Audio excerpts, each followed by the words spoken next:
I followed my fiancée to a motel and knocked. The door opened. Say was inside with another man. She covered her mouth when she saw me.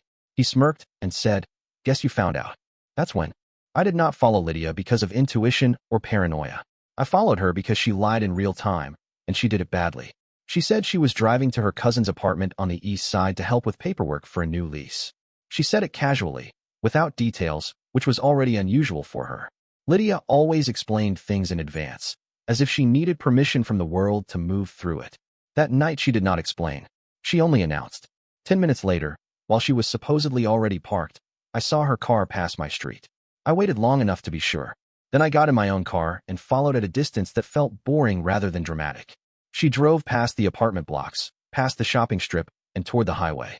She took the exit for the old service road, the one lined with storage units, repair shops, and a motel that had been there longer than anyone admitted. When she pulled into the motel parking lot and backed into a space, I did not feel shocked. I felt confirmed. I parked 2 rows away and watched her sit in the car for a moment, checking her phone. Then she got out, adjusted her jacket, and walked toward the stairs without looking around. She already believed she was alone. I waited until she disappeared inside. Then I stepped out and walked to the office window. The clerk barely looked up when I asked which room Lydia Moore had checked into. I did not raise my voice or lower it. I did not threaten or beg. I said her name as if I belonged there. The clerk hesitated, then slid the registration book closer to himself, then glanced toward the hallway. He told me the room number without finishing his sentence. The hallway smelled like cleaning chemicals and old carpet. I walked the length of it without stopping. I stood in front of the door and heard voices inside. A man laughed. Lydia's voice followed, lighter than it had been in weeks. I knocked once. The sound inside stopped immediately. There was movement, hurried and careless. The door opened halfway. Lydia stood there, one hand already rising to her mouth. Her eyes widened, not in confusion, but in recognition. She knew exactly what I was seeing because she had been imagining this moment without expecting it to arrive so fast. Behind her, Dylan Price leaned against the dresser with his arms crossed. He looked relaxed. He looked entertained. He looked at me like I had interrupted a conversation he expected to finish. "Well," he said, smiling. "Guess you found out." I stepped forward before Lydia could speak. I pushed the door open the rest of the way and entered the room. I did not ask permission. I did not slow down. I did not raise my voice. I asked Lydia who he was and why she was here. She started explaining immediately, which told me more than silence would have. She talked about confusion, about timing, about things she had not figured out yet. Her words stacked on top of each other, unstructured and defensive. Dylan interrupted her without looking at her. He looked at me. "She told me you were out of the picture," he said. "Said you were a controlling ex she was stuck disentangling from." Lydia turned on him sharply. She said his name in a way that sounded like a warning rather than affection. He shrugged and raised his hand slightly, as if he was done participating. I asked Lydia why she told him that. She did not answer directly. She asked me to leave the room so we could talk privately. I told her we were talking now. I asked how long this had been going on. She hesitated for half a second too long. Dylan answered instead. He said they had been seeing each other for weeks. He said the motel was her idea because she did not want complications. He said she had told him the wedding was off but had not announced it yet. I asked Lydia if any of that was false. She shook her head without meeting my eyes. I told her to give me her phone. She said no. I told her that refusal was an answer. I turned and walked out of the room. She followed me into the hallway immediately, grabbing my arm. I removed her hand and kept walking. She asked me not to do this here, not to involve other people, not to make it bigger than it needed to be. I told her she made it big before I arrived. I stopped in the parking lot and called her father. Harold Moore answered on the second ring. I told him where Lydia was and who she was with. I told him calmly and without embellishment. I did not ask him to fix anything. Lydia screamed my name behind me. She cried harder when she realized I was not lying. Dylan came outside and told me to leave the property. He said the motel staff had been watching and he did not want trouble. I told him I was already leaving. When Dylan stepped closer, placing himself between me and my car, the clerk called the police. The patrol car arrived quickly, which meant someone had already had problems there earlier that night. The officers separated us and asked questions that required short, factual answers. I gave them. Lydia could not. There were no arrests. There did not need to be. The damage had already occurred. I drove home alone. Lydia did not come with me. By the time I reached my driveway, my phone was already vibrating. Lydia's mother, Sandra, left a message asking what happened. A mutual friend sent a text asking if everything was okay. Another asked why Lydia was crying at a motel. The story was already spreading, and it was spreading without structure. I did not respond that night. The next morning, Lydia showed up at the house before sunrise. She had not slept. She asked to come inside. I did not move from the doorway. I asked her what she planned to do with the money she transferred from our joint account 3 days earlier. Her face changed immediately. She asked how I knew. I told her the bank sent alerts. She said she was just reorganizing finances. I told her reorganizing finances usually happened after conversations, not before motel rooms. She tried to redirect the discussion toward feelings, toward stress, toward pressure. I told her those explanations were late. She asked if we could still fix this. I told her fixing something required honesty before discovery, not after exposure. She left without yelling. That worried me more than anger would have. By noon, Kevin Brooks from my office asked if I was okay. He said Lydia had called him weeks earlier asking about my salary progression and bonus structure, phrasing it as curiosity rather than strategy. That was when I understood the motel was not the beginning of anything. It was simply the moment when preparation met reality. And reality did not ask for permission. Lydia did not disappear after leaving the house. She retreated just far enough to regroup. By mid-morning, my phone was quiet in the way that suggested coordination rather than remorse. Silence, when it comes after exposure, usually means someone is organizing their version of events. I did not block her number. I did not confront her again. I let the day unfold on its own. It did not take long. At 10:30, Sandra Moore called again. This time she did not ask questions. She asked for context. The shift told me Lydia had already spoken to her, and whatever she said had gaps that required reinforcement. I met Sandra and Harold at a cafe near their house. I did not choose a private place. I chose somewhere with tables close enough to overhear tone without hearing content. Lydia was not there, which confirmed my suspicion that this was not a reconciliation meeting. It was a damage assessment. I told them exactly what happened at the motel, including Dylan's presence, his explanation, and Lydia's refusal to hand over her phone. I did not speculate. I did not dramatize. I did not ask them to take sides. Harold listened without interrupting. Sandra asked if I might have misunderstood. I told her misunderstanding required ambiguity, and there was none. When I mentioned the attempted transfer from the joint account, Harold leaned back in his chair and looked at his wife rather than at me. That was the first visible fracture. Sandra asked Lydia about the transfer while I sat there. Lydia answered on speaker. She said it was temporary. She said she planned to explain later. She said the timing was unfortunate. Harold ended the call. He told me Lydia had borrowed money from them the previous month to cover wedding-related expenses she claimed Nathan had delayed paying. He asked me if that was true. I told him no. Sandra's hand tightened around her coffee cup. The story Lydia had been telling was already collapsing under basic comparison. I left after that. There was nothing to win by staying. By the time I returned home, 2 vendors had emailed me asking to confirm changes Lydia attempted to make to our contracts. One referenced a payment delay request. Another referenced a cancellation inquiry that had not been finalized. I called each of them back personally. I told them no changes were authorized without both signatures. I told them payments would be frozen pending review. I asked for written confirmation of every interaction they had with Lydia in the last 30 days. They complied immediately. At noon, Kevin Brooks knocked on my office door and closed it behind him. He did not sit. He told me Lydia had contacted him 3 weeks earlier, asking if my bonus structure would change after the quarter closed. She framed it as curiosity, then pivoted to asking whether bonuses were guaranteed or discretionary. Kevin told me he thought it was strange at the time. He told me he regretted not mentioning it earlier. I told him he had nothing to apologize for. At 1:15, Dylan Price called. I answered because unanswered calls become narratives. He said he wanted to clarify a few things. He said he had not known Lydia was engaged in any active way. He said she told him the wedding was a formality already falling apart. He said he had no intention of being involved in conflict. I told him clarification after exposure rarely changed outcomes. He admitted she had asked him about timelines, about when he would be comfortable making things public, about whether he could support her if she needed to leave quickly. He said he assumed that meant emotional support.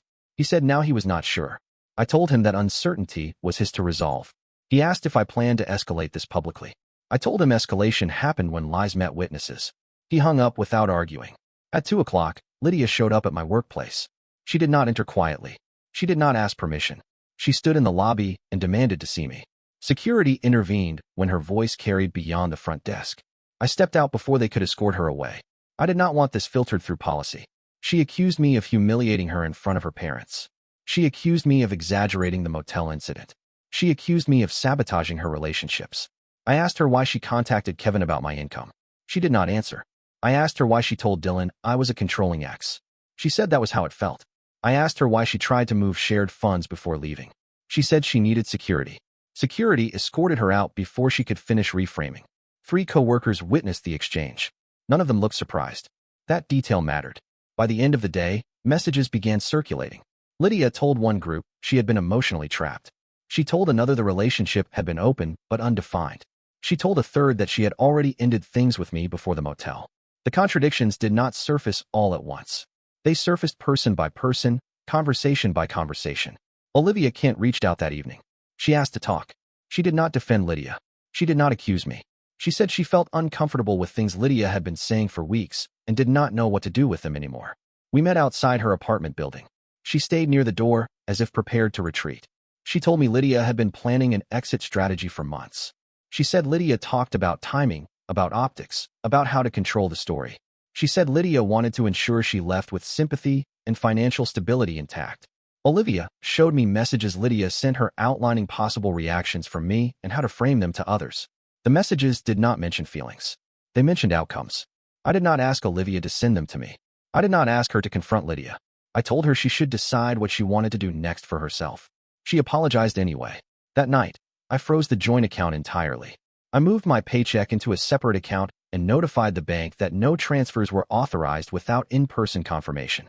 I filed a preliminary report documenting attempted unauthorized movement of funds. Lydia called repeatedly. I did not answer. At 11, Sandra Moore called again. This time she did not ask for context. She asked what Lydia had done. I told her everything, including Olivia's messages, the vendor emails, and the workplace incident. I told her I did not expect her to fix it. She told me Harold was furious. She told me Lydia had not told them about the attempted transfer or the workplace scene. She told me Lydia was asking them to cover wedding penalties she could no longer afford. Sandra asked me what I planned to do next. I told her I planned to stop participating in fiction. That was when I realized the story was no longer mine to control. It was hers to survive. By midnight, the wedding website was offline. The venue flagged the date as canceled pending payment resolution. Deposits were disputed. Guests started asking questions that did not have clean answers. Lydia texted one final message before dawn, asking if we could meet privately and talk calmly. I did not respond. The confrontation had already happened. Everything after that was accounting. By the third day, the situation stopped moving in lines and started moving in waves. I did not wake up to messages anymore. I woke up to consequences already in motion. Bank confirmations arrived before sunrise. Vendors followed. Then people. The order mattered because it told me who Lydia had tried to control first. The venue manager called at 7:30. She said Lydia attempted to reinstate the booking under a different payment plan using a partial deposit from her parents. The manager asked if Nathan Cole was still a party to the agreement. I told her no and asked for the attempt to be documented in writing. She agreed without hesitation. The florist sent a revised invoice reflecting cancellation penalties. The photographer asked whether Lydia still had authority to request edits to the contract. I forwarded the emails to my attorney and responded with a single sentence that clarified consent had been revoked. By 9 o'clock, the practical world had made a decision Lydia could not undo. She tried to reach me again through Sandra. Sandra asked if I would speak to Lydia for 10 minutes to help calm her down. I told her I was not responsible for managing Lydia's emotional transitions. Sandra did not argue. She sounded tired rather than defensive. At 10, Dylan Price's business partner, Mark Ellison, called me. He did not introduce himself as an ally. He introduced himself as a risk manager. He said Dylan's involvement in personal drama was becoming a professional issue. He asked me to confirm whether Dylan had known about the engagement. I told him exactly what Dylan told me at the motel and during our phone call. I told him I believed Dylan had been misled, but I also believed Dylan had chosen comfort over verification. Mark said that matched what he was seeing. He thanked me and ended the call. Dylan texted an hour later. He said he needed distance from everything. He said Lydia was unstable. He said he did not want his name associated with lies. He did not apologize. He did not need to. Lydia showed up at my house again that afternoon. This time she brought her sister, Camille Moore, who had been neutral until then. Camille stood behind Lydia on the porch, arms crossed, watching me with the kind of expression that suggested she was there to observe rather than intervene. Lydia asked if we could talk inside. I said no. She asked if I was enjoying this. I asked her what part she thought was entertaining. She said she made mistakes. She said she never meant to hurt me. She said I was taking things too far. I asked her why she attempted to reinstate the venue booking without telling me. She said she was trying to minimize losses. I asked her why she told Dylan I was a controlling ex. She said she needed him to feel safe. I asked her why she contacted Kevin about my bonus. She said she was curious. Camille finally spoke. She asked Lydia why her explanations kept changing depending on the audience. Lydia snapped at her sister to stay out of it. Camille stepped off the porch and told Lydia she was done being used as moral insulation. She apologized to me without theatrics and walked back to her car. Lydia stood there alone after that. She accused me of turning people against her. I told her people turned away when stories failed basic comparison. She left without resolution. Within hours, screenshots started circulating. Olivia did not release them publicly. She shared them selectively with people Lydia had already spoken to. That distinction mattered because it allowed comparisons without spectacle. The messages showed Lydia outlining possible reactions from me, including specific phrases she believed would make her look sympathetic. They showed her planning timing around financial access. They showed her awareness of consequences without concern for accuracy. People stopped asking me questions after that. They started asking Lydia different ones. By evening, Sandra called again. Her voice shook. She said Lydia had taken out a personal loan using Harold as an informal guarantor, assuming the wedding would close the gap. She said Lydia asked them to cover cancellation penalties and legal fees. Harold refused. Sandra said Lydia screamed at them, accused them of betrayal, and threatened to cut contact. Sandra said Harold told Lydia she needed to deal with the consequences she engineered. I did not respond immediately. Sandra asked if there was anything Lydia had not told them yet. I told her there was probably more, but uncovering it would not change the outcome. That night, Lydia attempted one last maneuver. She emailed my employer's HR department claiming emotional abuse and workplace harassment tied to our personal relationship. She framed the motel confrontation as stalking. She framed the office incident as intimidation. HR contacted me the next morning requesting a meeting. I brought documentation. I brought security footage from the lobby. I brought witness statements. I brought call logs showing Lydia initiated contact repeatedly after separation. I brought the police incident number from the motel. HR concluded the meeting in under 30 minutes. Lydia's credibility collapsed in a space where credibility was measured professionally rather than emotionally. At noon, Dylan's number disappeared from her phone records. He blocked her. Mark Ellison confirmed Dylan had stepped away from 2 pending deals to avoid reputational spillover. Lydia attempted to reframe the situation publicly that afternoon through social media, posting vague statements about healing and boundaries. People who had seen the messages did not engage. Silence was louder than argument. The wedding cancellation became official by end of day. Guests received notices citing unforeseen circumstances. Some reached out to ask questions. I answered briefly and honestly. Others chose not to ask at all. That night, Lydia sent me a message that did not ask for forgiveness or reconciliation. She asked if I would consider helping her financially to stabilize the fallout. I did not respond. By the end of the week, the damage was complete. Lydia lost the venue deposit entirely. She owed vendors penalties she could not shift. Her parents stopped covering expenses. Dylan exited without apology or explanation. Her social circle fractured along lines of trust rather than loyalty. She showed up one final time at my house near midnight. She did not cry. She did not yell. She looked smaller, not physically, but structurally, like someone who realized the system they relied on no longer responded. She said she did not think things would spiral this fast. I told her momentum belonged to decisions, not intentions. She asked if I hated her. I told her hate required investment, and I was withdrawing mine. She left without asking anything else. The next morning, my attorney confirmed most shared funds were recoverable. Some losses would remain permanent. I accepted that without argument. The situation had reached a point where escalation no longer benefited anyone. Collapse had already done its work. Everything that could break had broken. After the collapse, there was no dramatic silence. There was administration. People like to imagine consequences as explosions, but most of them arrive as emails with subject lines that do not raise your pulse. They arrive as calendar invitations, account statements, and confirmation numbers. They arrive quietly and demand attention anyway. The attorney I hired did not congratulate me. He did not frame the situation as a win. He outlined what could be recovered, what was already lost, and what would require time. He explained that shared finances dissolve slowly, even when trust disappears instantly. The joint account was formally closed within a week. Most of the remaining balance was returned to me. A portion had already been spent by Lydia in ways that were not technically illegal, only revealing. That money would not come back. I accepted that. The venue confirmed the loss of the main deposit. They provided documentation showing Lydia attempted to alter payment responsibility shortly before cancellation. That detail mattered later, when responsibility was assigned.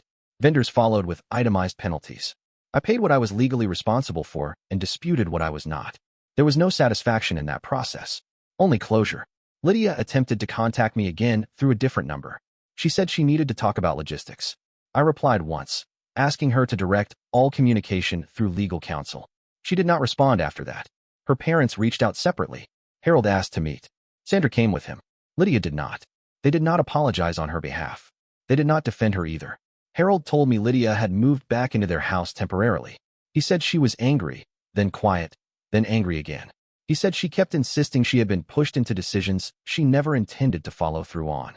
Sandra asked me whether I believed that. I told her intention mattered less than preparation. Sandra nodded, slowly, as if something settled into place. They asked if I planned to pursue anything further. I told them no. I told them my interest ended where shared obligations ended. Harold said he respected that. They did not ask me to soften anything for Lydia. That mattered more than an apology would have. At work, the situation stabilized. HR sent a follow-up confirming no action was required on my part. The security report from the lobby incident was archived. Coworkers stopped asking questions and returned to normal conversation patterns. Kevin told me quietly that Lydia had reached out to 2 people in the office trying to explain her version. Both declined to engage. Reputation, once it detaches, does not reattach easily. Dylan Price disappeared from the situation entirely. Mark Ellison confirmed that Dylan had stepped away from public-facing roles temporarily and was no longer involved in any projects that overlapped with mutual contacts. That decision came from risk assessment, not morality.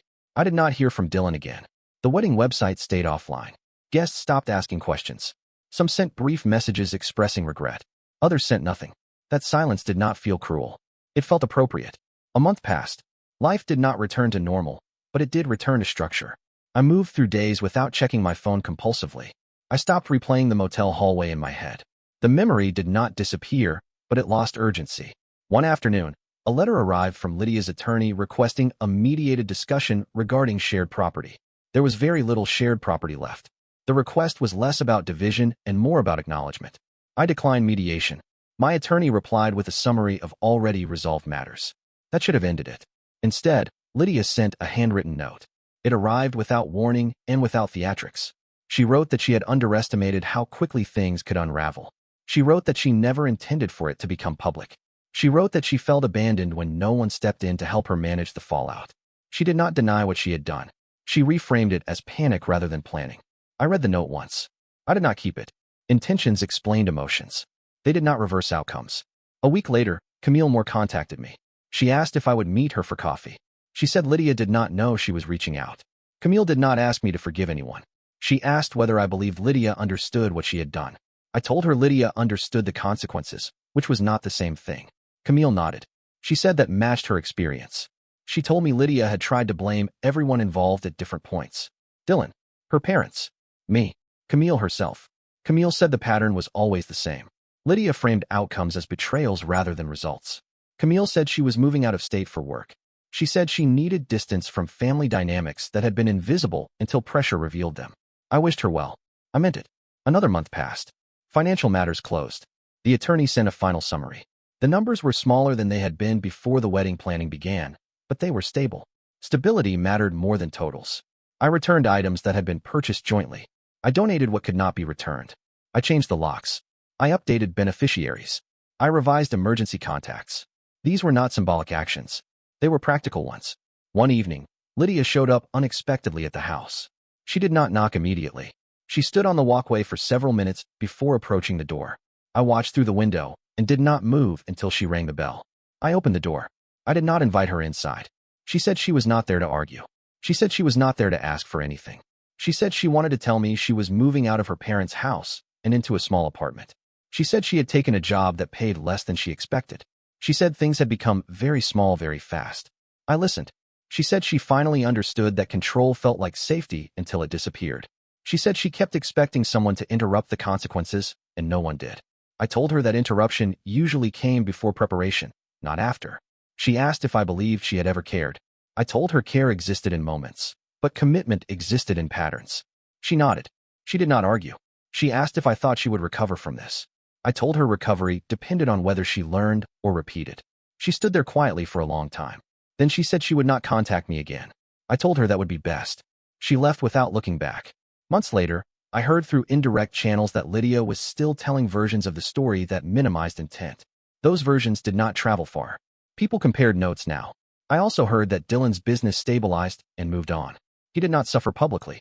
He did not benefit either. That seemed accurate. The final consequence was internal. I stopped thinking about what I could have done differently. The motel was not a fork in the road. It was a reveal. What followed was not a chain reaction I initiated. It was momentum already in motion. Trust does not vanish in one night. It erodes through small decisions made quietly and justified quickly. The night I knocked on the motel door did not end my relationship.